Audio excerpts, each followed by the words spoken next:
Submarine disguised as island. Imagine a ship so cleverly disguised that it vanished into the vastness of the ocean, not by magic, but by turning itself into an island. During World War II, the British Royal Navy pulled off an audacious feat of deception with the HMS Seraph, a submarine that masqueraded as a rocky outcrop to evade enemy detection. This wasn't just about slapping on some paint, it was a masterpiece of military ingenuity, where art met warfare in a bid to outsmart the Axis powers. The plan was born from necessity. As enemy forces prowled the seas, the need for stealth and subterfuge became paramount. The British devised a cunning strategy: cover the submarine with netting and foliage to mimic an unassuming piece of land. From afar, the enemy saw nothing more than another speck in the ocean, completely unaware of the lethal vessel lurking beneath the clever camouflage. This masterstroke of deception didn't stop at visuals. The crew was trained to remain silent to avoid detection by sonar, turning the submarine into a ghostly presence that slipped through enemy waters undetected. The audacity of the plan was matched only by its success, contributing to the Allies' ability to maneuver and strike with surprising agility. It was a testament to the power of creativity in warfare, where thinking outside the box could turn the tide of battle. The story of the HMS Seraph is a reminder of the lengths to which nations will go in times of war, blending creativity with cunning to survive and succeed.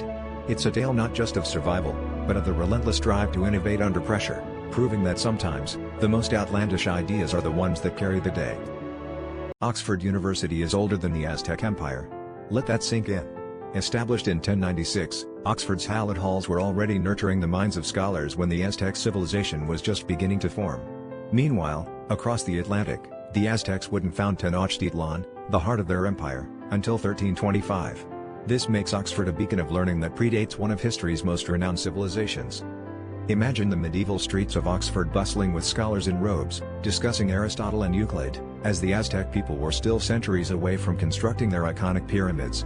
The university grew during the Middle Ages, its traditions woven into the fabric of European intellectual history, while the Aztecs were yet to build their empire, which thrived until the Spanish conquest in the 16th century. The longevity of Oxford University provides a fascinating perspective on the endurance of academic pursuit. As empires rose and fell, Oxford continued to evolve, remaining a formidable institution through time. Its continued existence offers a tangible link to a past era, one that has witnessed the unfolding of countless historical events. This timeline twist challenges our perception of ancient and modern. While the Aztecs left behind rich cultural legacies and architectural wonders, Oxford stands as a testament to the enduring power of education, quietly outlasting an empire that once dominated Mesoamerica. As we explore these historical threads, we are reminded that the pursuit of knowledge is a timeless endeavor, transcending the rise and fall of great civilizations. The Eiffel Tower, one of the most recognizable landmarks in the world, was almost dismantled after just 20 years. Designed by Gustave Eiffel as the centerpiece for the 1889 World's Fair in Paris, this iron giant was intended to stand temporarily.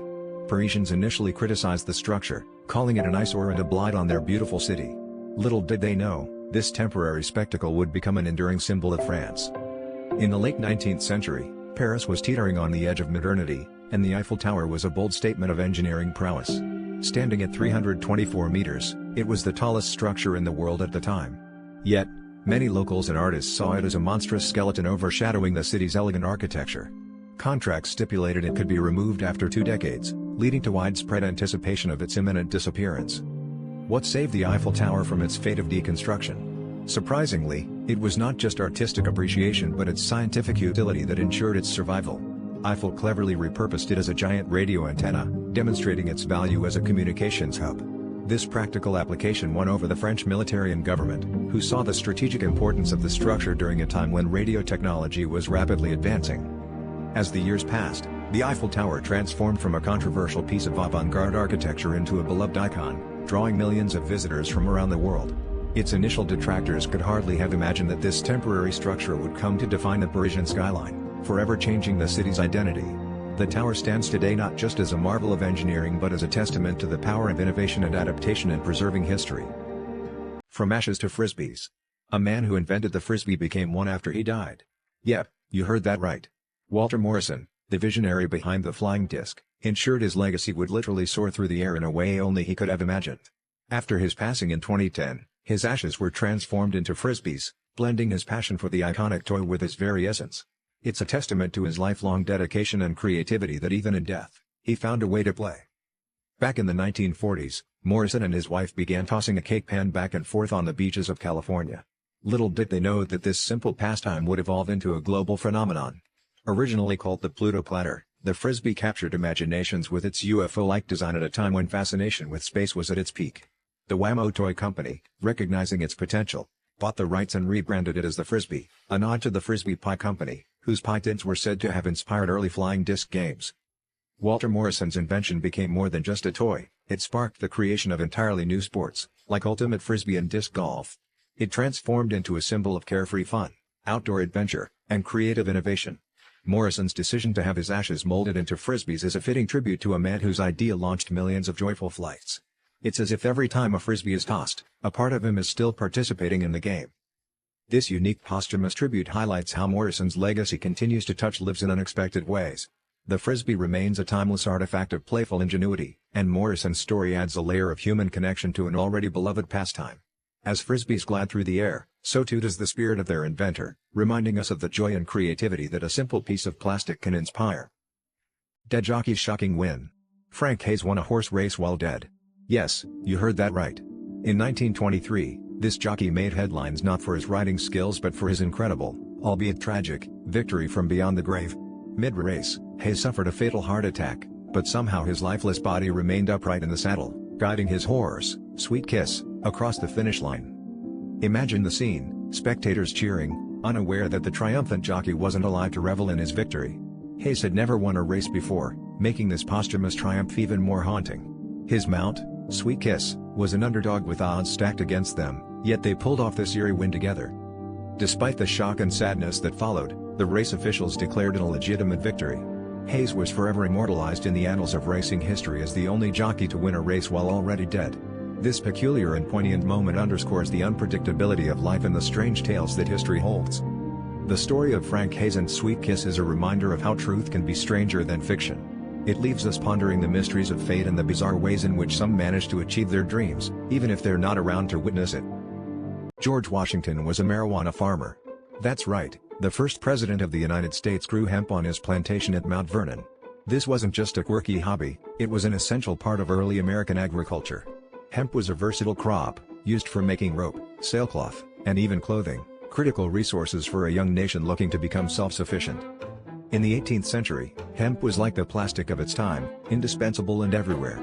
Washington's meticulous farming records showed that he was deeply invested in its cultivation, experimenting with different planting techniques and even separating male and female plants to improve yields. This was a practice not uncommon among the farming elite of the era, who understood the plant's economic potential. But why isn't this more widely known? The conversation around hemp and marijuana took a drastic turn in the 20th century, overshadowing its historical significance and its role in the nation's early economy.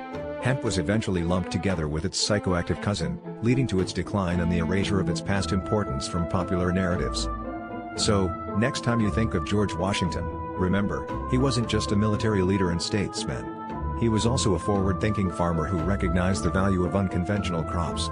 This little-known fact about America's first president gives us a glimpse into the complexities of early American agriculture and challenges the way we view the past. Presidency in 31 days. Imagine being president for just 31 days. That's exactly what happened to William Henry Harrison, whose presidency is the shortest in American history. Elected in 1840, he delivered the longest inaugural address ever, standing in the cold for nearly 2 hours without a coat or hat. This decision would prove fatal. Harrison's address was a whopping 8,445 words, but his time in office was shockingly brief. Just a month after his inauguration, he became the first U.S. president to die in office, succumbing to pneumonia. His death raised concerns about presidential succession, a topic that wasn't clearly defined at the time. Despite his fleeting term, Harrison's brief presidency wasn't without impact. He was the first Whig president, and his death prompted serious discussions about the need for clearer constitutional guidelines on presidential succession. This would eventually lead to the 25th Amendment, which clarified the procedure. Harrison's presidency might have lasted just over 4 weeks, but it left a lasting legacy. His unexpected death highlighted the vulnerabilities of the nation's leadership structure, serving as a sobering reminder of the importance of health and preparation, even for the highest office in the land. Ancient Egyptians used crocodile dung as the world's first known contraceptive. This bizarre method was part of a unique blend of ingredients that our ancestors believed would prevent pregnancy. Imagine turning to such a peculiar item in an era long before modern medicine, an era where creativity was key to survival and health. The concoction was a paste made from crocodile dung mixed with honey and sodium carbonate, applied inside the female body. The alkaline nature of the dung was thought to act as a spermicide, showcasing an early understanding of chemical properties. While it might sound outlandish today, this practice reveals the lengths to which ancient societies went to control reproduction and manage family size. This method wasn't just a random choice. The Egyptians were pioneers in various medical fields, using their observations of nature to develop remedies that sometimes bordered on the mystical. Their approach to contraception reflects a pragmatic yet experimental mindset, blending what was available in their environment with an emerging understanding of human biology. While we might cringe at the thought now, it's a testament to human ingenuity and adaptability. The use of such a resourceful, if not unorthodox, method highlights how early societies navigated the challenges of life. It reminds us of the creative solutions humans have always devised to solve complex problems, long before the advent of modern science and pharmaceuticals. Olympics near-miss survival. The Titanic wasn't alone in her ill-fated design. Her sister ship, the RMS Olympic, nearly met the same tragic end but managed to escape disaster. Dubbed Old Reliable, the Olympic was constructed alongside the Titanic and Britannic, forming a trio of luxurious White Star Line ocean liners. In a twist of fate, the Olympic was involved in several incidents that eerily mirrored her sister's doomed voyage, yet she navigated through them, earning a reputation for resilience. One of the most striking incidents occurred in 1911, when the Olympic collided with the HMS Hawke, a British warship. This collision, which happened just a year before the Titanic's sinking, was severe enough to damage both ships significantly. Despite this, the Olympic was repaired and returned to service, showing a durability that its more famous sibling would never get a chance to demonstrate. This near catastrophe could have easily made the Olympic another maritime tragedy, but fortune favored her journey. The Olympic's brushes with danger didn't end there. During World War I, she served as a troop transport ship, a role that exposed her to threats of mines and enemy submarines.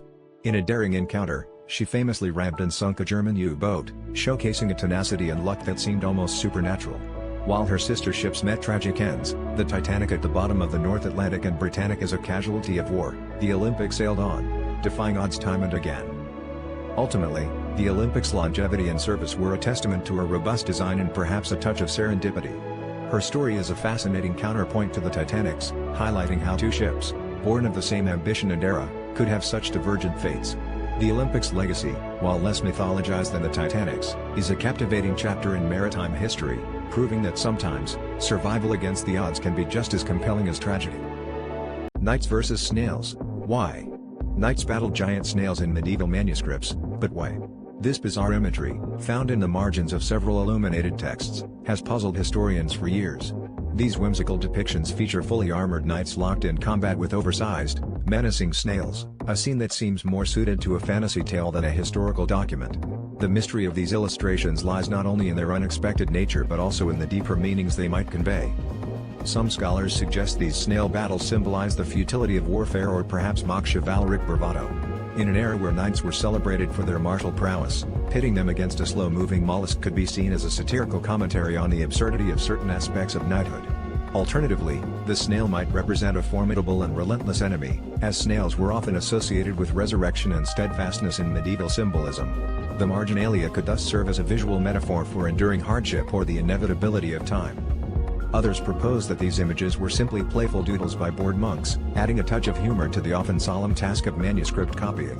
The margins of these texts were spaces of creative freedom where illustrators could let their imaginations run wild, unconstrained by the rigid conventions of the main text. In this view, the snail-fighting knights might be nothing more than a whimsical escape from the drudgery of monastic life, a reminder that even in the serious business of preserving knowledge, there was room for levity and creativity. The true meaning behind the knight and snail illustrations may never be fully understood, but their enduring allure lies in this very ambiguity. They remind us that history is not just a record of events but also a tapestry of human expression, filled with enigmas that invite endless interpretation. As we continue to explore these curious images, we are reminded of the rich and often surprising tapestry of the past, where even the margins tell a story as captivating as the main text itself.